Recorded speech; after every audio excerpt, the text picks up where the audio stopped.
great. The play is, can you see? Connor has the puck. Made a great shot. Launches the back up. The score. There it is. Oh, the Connor gets the first score of the Takes the game over early. It's Burley with the three. Leo scores. Running back the other way for the Raiders. Great shot. Score! Sophie Brayden slides the back of the net from the face-off circle, and with 1:14 to go, the Raiders take a 3-2 lead. Welcome to Black Red Blitz. I'm your host, Rebecca Karen. We've got some exciting Raiders action to highlight, so let's first start with girls volleyball. Now, the Raiders are still trying to find some consistent team chemistry, and they would have a great opportunity here on Monday as they face the struggling Braintree Womps. With the Raiders already winning the first set, we fast forward here to the second, where we have a 5-5 tie early in this match, thanks to Womps' Madeline Duke. But with 3 serves in a row that goes Wellesley's way, those aces give Raiders a 9-6 advantage. Later, Lily Malik's stuff cannot be met back by Caroline Talbot, making it 13-7 Raiders. And after Womps come out of a timeout down 14-7, they do get 2 quick points back. Good news for Womps, they cut it to 14-9. Bad news, as Raiders get back the possession, Lily Malik controls the serves. And 8 straight serves all go to Raiders for more points. And it's 22-9 Wellesley before Braintree can finally stop this Raiders run here. But by then, this is a Wellesley lead the Raiders aren't going to give up. And even though there were multiple ties early on, it quickly became one-sided in this second match. Wellesley takes the second set here 25-12, easily lead 2-0. So with a possible Wellesley sweep looking to happen, Womps bring it in this third, with key points by Grace Reynolds and an ace thanks to Rose McKinney. Once again, it's an early 5-5 tie. Later though, as the Raiders hold a 2-point edge, Francesca Curtin sets and Lily Malik finishes. But that Raider lead quickly disappears as Womps stick around here, and Kristen Maldero's ace helps keep it Braintree possession. And after another point here goes to Braintree, it's the Raiders this time who have to call a timeout, as we are once again tied up here, 14-14. Then as soon as Wellesley builds another 3-point advantage, you guessed it, Womps tie it up yet again. And this time we're at 18 even and another timeout. Off an Alyssa Busen kill for the first time in this third, the Womps will hold the lead for the moment. But Raiders retake control in the clutch with well-placed serves. And when Ellen Duane can't counter Maria Battle's serve here, that's game as Wellesley holds on to win in this much closer third match by the score 25-22.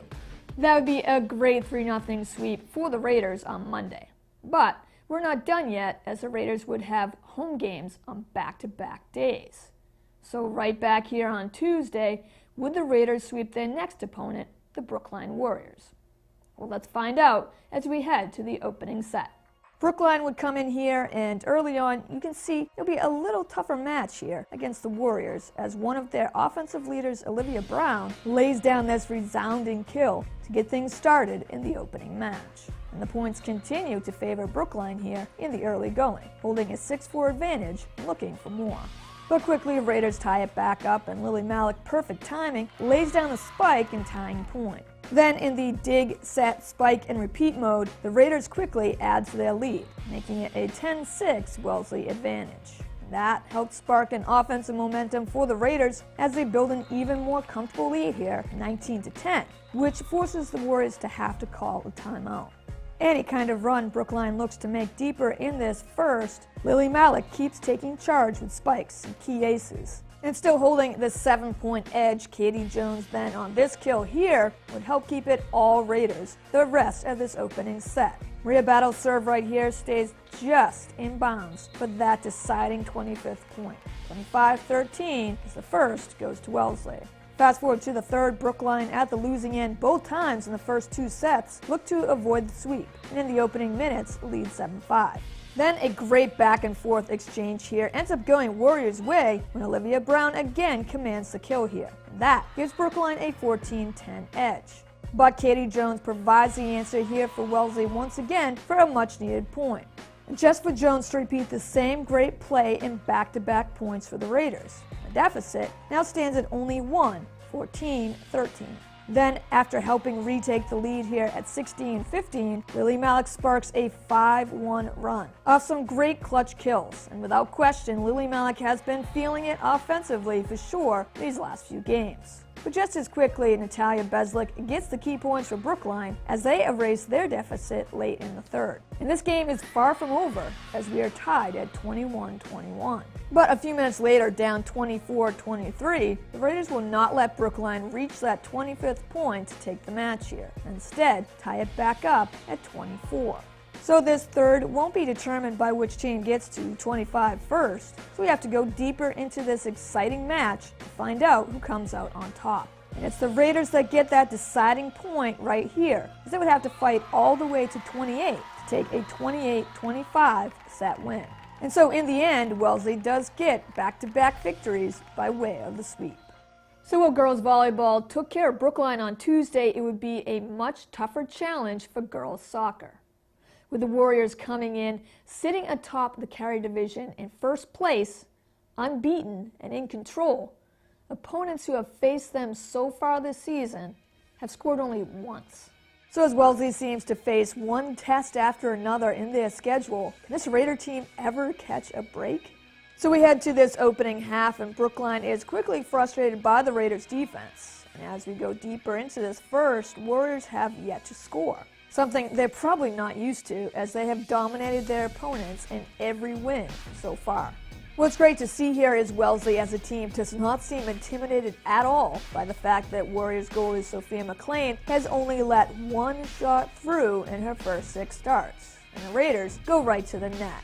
Not finding results just yet though, it's a scoreless tie until the 16th minute when Madeline Nagler with speed breaks free and drives her shot, finding right corner net, and Warriors hold a 1-goal edge. Later, Fiona Lobin running upfield looks to have that edge, but solid hustle and even better defense by Abby Silverstein prevents Lobin from putting another goal on the scoreboard. And so, we remain 1-0 Brookline. That defensive play creates a Warriors corner, but freshman goalie Mackenzie O'Neill, making more and more clutch shots, denies another one here, as Elizabeth Dumas has a point-blank chance, but it's stuffed by O'Neill. Brookline comes away with nothing. It's a frustrating call here for the Raiders deep in Warriors' end. Elizabeth Dumas cuts right as Allison Witt defends left. Dumas trips over Witt's leg. Refs blow the whistle. Witt isn't happy as it's a penalty shot, and Dumas gets that one-on-one advantage that is hard for any goalie to deny. So with just a few minutes to spare in this competitive first, Elizabeth Dumas doesn't miss and adds to the Warriors' lead 2-0. Quickly, with just seconds to spare though, Allison Witt looks for the quick answer on this free kick. It's on target, but Olivia Francis, JoJo Kennedy, and Maya Leshley all go for the loose rebound, and the ball gets kicked out wide left. And that's a tough one to take as we now head into the second half. The Raiders are down 2-0. And so right away, Emily Rybat would make a Raiders comeback that much more difficult as she scores in the opening minutes of this second, giving Warriors a 3-goal advantage. But just because the Raiders are facing a deficit in this game doesn't mean they are going to stop testing McLean in net and not giving up the few scoring chances they were given in this game. In a race to the ball, Caitlin Tchaikovsky looks to win that battle but gets the elbow and push by Ella Kitterman, making Tchaikovsky land into the corner flag marker. Hoping for a corner shot though, Raiders and Tchaikovsky don't get that call. And that's just the type of game you have here, as the effort is there, but the results aren't showing up on the scoreboard yet. That team effort would pay off here when the Raiders get awarded their own one-on-one penalty kick. And Julia Francis buries this one easily past Sophia McLean. Wellesley erases that 0 on the scoreboard in this final frame. But it's still an uphill battle to climb, now down 4-1. So when all is said and done, Wellesley loses another tough game here at home by the final 4-1 Brookline. Well, the Bay State Conference is one of the toughest leagues in the state, and that's for sure. And standing atop the Herget division would be Wellesley's rivals, the Natick Redhawks. And so right back here at Sprague on Thursday, girls soccer would have to face a Redhawks team that is unbeaten and haven't allowed any goals. Yikes. So standing in at 1-4-1, the Raiders certainly don't play like a team deserving of that record. It's a battle year after year for girls soccer in this Herget division, as there are so many teams loaded with talent, fighting for that top spot in the highly competitive Bay State Conference. nobody said it would be easy. So here we are in the first half, and Redhawks would challenge the Raiders defense right away, when Sheila McQuillan breaks a scoreless tie right here as she breaks free from the Raiders defense and nets it right corner for a Natick 1-goal advantage. Then Alex Campana lets it fly and makes it 2-0 Redhawks, forcing a Wellesley timeout. Later though, Wellesley now faces a 3-goal deficit, but they continue to work hard defensively as a team.